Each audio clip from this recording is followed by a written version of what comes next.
Welcome to This Explainer. Today we're going to deconstruct one of the most calculated, complex, and honestly effective political warfare strategies of the 20th century. We are looking at the historical mechanics behind the National Liberation Front, which you might know as the Viet Cong. Relying strictly on historical documents and analytical frameworks, we're going to peel back the layers of how this organization was formed, what its true strategic purposes were, and how its legacy created a truly fascinating paradox in the modern era.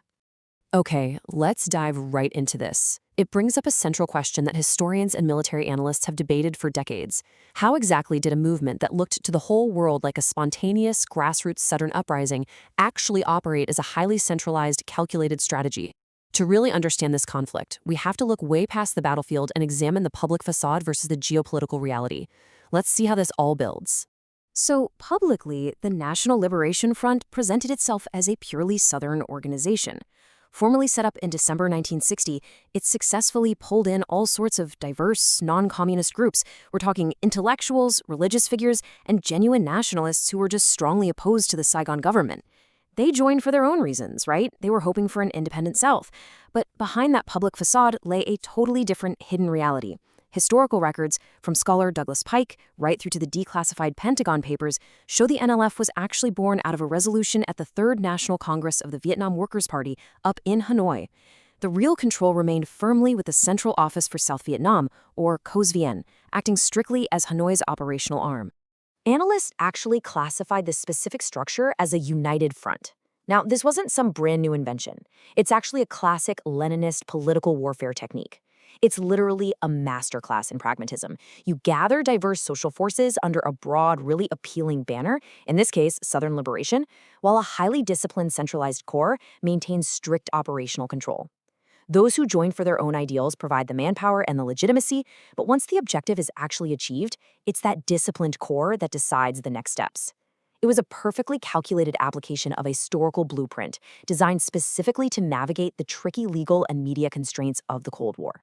Now, what's really interesting about this setup is the sheer strategic calculus behind building this dual-entity facade. Creating a public Southern front while secretly maintaining Northern control wasn't just for show. It was built to achieve three very specific, simultaneous goals: creating a legal buffer, establishing a safe logistics hub, and absolutely controlling international public relations.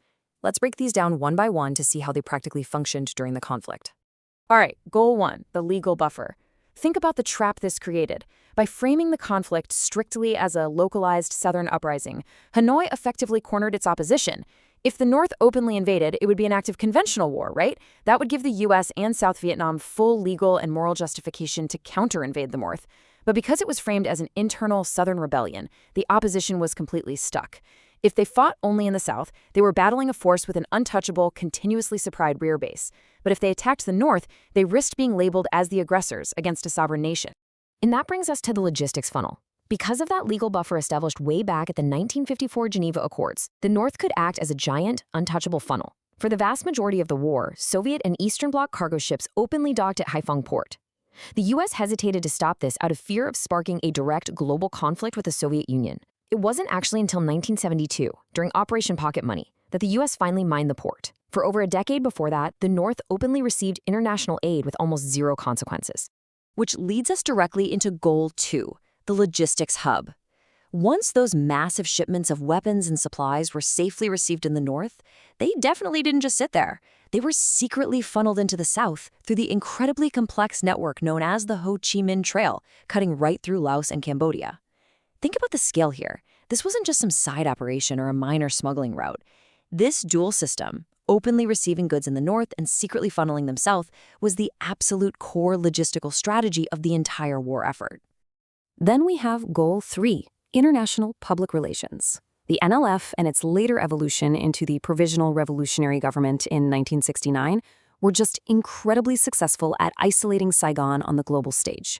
The image of barefoot guerrillas fighting off a Western superpower resonated perfectly with global anti-war movements.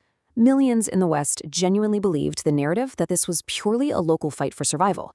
It was a PR masterstroke. It trapped the South Vietnamese government in a terrible PR deficit.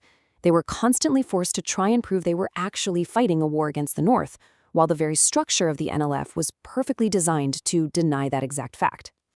But to fully grasp how this structure even came to be, We have to ask a foundational question. Why did Hanoi accept the division of the country at the 17th parallel back in 1954 in the first place? I mean, if the ultimate goal was unification, why agree to a partition? This pivots us from the facade of the NLF to the underlying geopolitical origins of the conflict's borders. The answer? International pressure. At the time, neither the USSR nor China wanted a direct, large-scale confrontation with the United States in Southeast Asia. They essentially pressured Hanoi to accept a temporary dividing line to create a peaceful buffer zone. Hanoi accepted this division, but with a very specific calculation. They fully expected to win the national reunification elections scheduled for 1956 under the Geneva Accords. However, when the South and the U.S. refused to hold those elections, fearing the results, that supposedly temporary line solidified into a long-term border. So, the crucial point is what that border actually provided. From a purely strategic standpoint, the 17th parallel gave the North a globally recognized sovereign border. Without it, the North would have been in a state of continuous direct warfare, severely hindering their ability to build infrastructure. This border allowed them to safely and openly receive that massive international socialist aid by sea and rail without needing to disguise it at all. It wasn't just a defensive line. It was a structural necessity for waging a long, protracted conflict. All right, fast forward to April 30, 1975. The military objective is achieved. But here's the catch. The moment the war ended, that two-faced structure had completely outlived its usefulness. In fact, keeping an autonomous political or military force in the South became a potential obstacle to central control.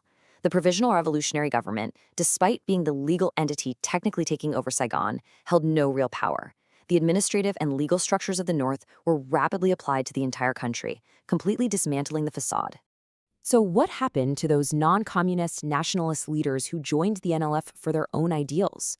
Well, figures like Huang Tunpat and Nguyen Thi Binh were absorbed into the new unified government, but they were largely just given symbolic or ceremonial titles. The real, absolute power remained strictly consolidated with the Politburo in Hanoi.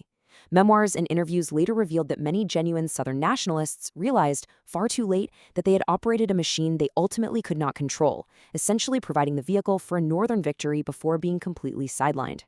And this brilliantly illustrates how the dissolution of the NLF evolved into an unwritten rule of power sharing that has actually lasted for decades in unified Vietnam. The role of General Secretary, the absolute highest position demanding strict adherence to Marxist-Leninist ideology and party organization, is historically held by someone from the North. Meanwhile, the role of Prime Minister, which handles the executive branch and the economy, is often given to someone from the central or southern regions.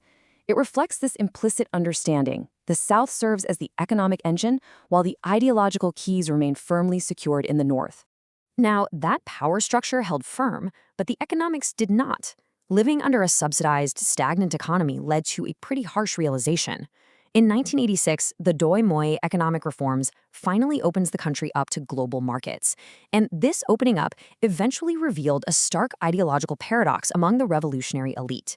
The very people who fought a brutal war against Western capitalism began to see the material and educational limitations of the system they themselves had built.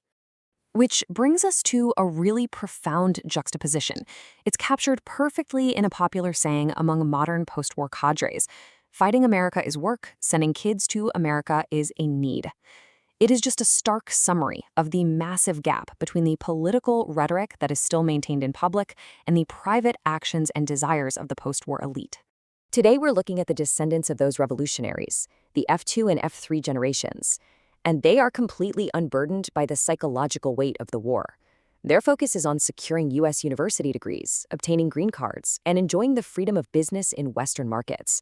We see a reality where individuals whose parents or grandparents literally threw grenades at American outposts are now incredibly proud when their children receive scholarships to study in the United States. They are actively pursuing the exact Western ideals their predecessors originally fought to expel. Which leaves us with one final fascinating question. Does the complete separation of political rhetoric and personal interest define the modern post-war era?